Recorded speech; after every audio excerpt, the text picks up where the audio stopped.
ప్రస్తుతం మనతో పాటు కిరాకార్పి గారు ఉన్నారు. ఒకసారి వారితో మాట్లాడదాం. సార్ నమస్తే అండి. నమస్కారం అమ్మా. So YCP social media activist అయినటువంటి శ్రీరెడ్డి ఆంధ్రప్రదేశ్ సీఎం చంద్రబాబు గారిపై, అదేవిధంగా డిప్యూటీ సీఎం అయినటువంటి పవన్ కళ్యాణ్ గారిపై అనుచిత వాక్యాలు చేస్తున్నారు. అదేవిధంగా మంత్రులైనటువంటి లోకేష్ గారిపై, అనిత గారిపై కూడా అసభ్యకరంగా మాట్లాడుతున్నారు. ఈరోజు మరి టీడీపీ నేత అయినటువంటి రాజు యాదవ్ గారు ఆమెపై కేసు అయితే నమోదు చేశారు. మరి ఈసారి పోలీసులు సీరియస్ యాక్షన్ తీసుకుంటారంటారా ఆమె మీద? ఖచ్చితంగా అమ్మా. ఎఫ్ఐఆర్లన్నీ బుక్ అయిపోయి ఉన్నాయి. మొన్నే కదా వచ్చింది, నెల 10 రోజులు అయింది.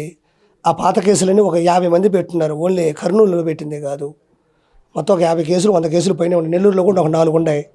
ఇప్పుడు దాన్ని తీసుకొని ఖచ్చితంగా రప్పిస్తారు. నువ్వైనా సరే నా మీద ఒక కేసు పెట్టావు అనుకోండి, ఫస్ట్ అండ్ స్టేషన్కి పిలిపిస్తారు. మీరేని ఇప్పుడు వెళ్ళి ఆర్పీ నన్ను తిట్టాడు, నేను కేసు పెడితే నన్ను పిలిపించాల్సిందే, నో డౌట్ అందులో. అలానే ఆ పాప కూడా రావాల్సిందే. శ్రీరెడ్డి చెన్నై నుంచి పరిగెత్తుకుంటూ వస్తుంది.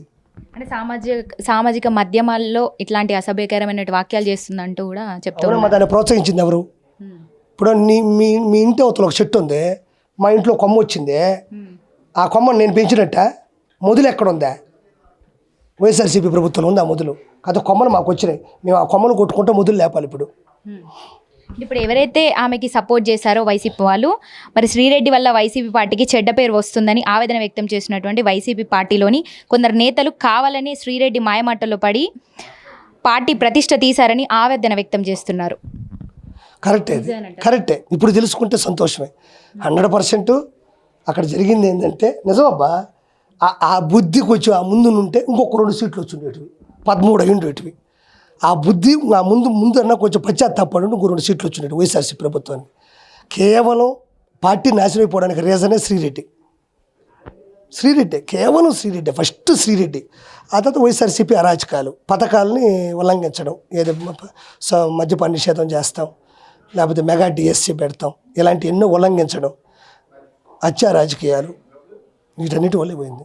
మళ్ళీ శ్రీరెడ్డిని అంటే వైసీపీ పార్టీలోకి తీసుకుంటారా? అంతకుముందు తీసుకున్నారా నాకు తెలియదు. అంటే ఈసారి ఎవరు మరి, ఏమో వాళ్ళ ఇష్టం. అది వాళ్ళకు ఉన్నటువంటి వాళ్ళే కదా తిట్టించారు. వైఎస్ఆర్సీపీలో ఉన్న ప్రాబబిలిటీ ఏంటంటే వాళ్ళకి బూతులు తిట్టేవాళ్ళు కావాలి. అది తట్టుకోలేక వేమిరెడ్డి గారు వచ్చేసారు, అది తట్టుకోలేక కోటమిరెడ్డి శ్రీధర్ గారు వచ్చేసారు.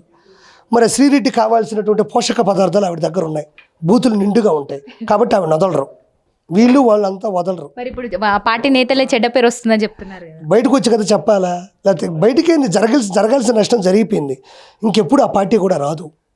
మరి ఏం చేయాలి? ఇంకా ఆ రోజు నవ్వుకున్నప్పుడు ఓడిపోతేనే తెలియాలా పరిస్థితి ఏంటనేది.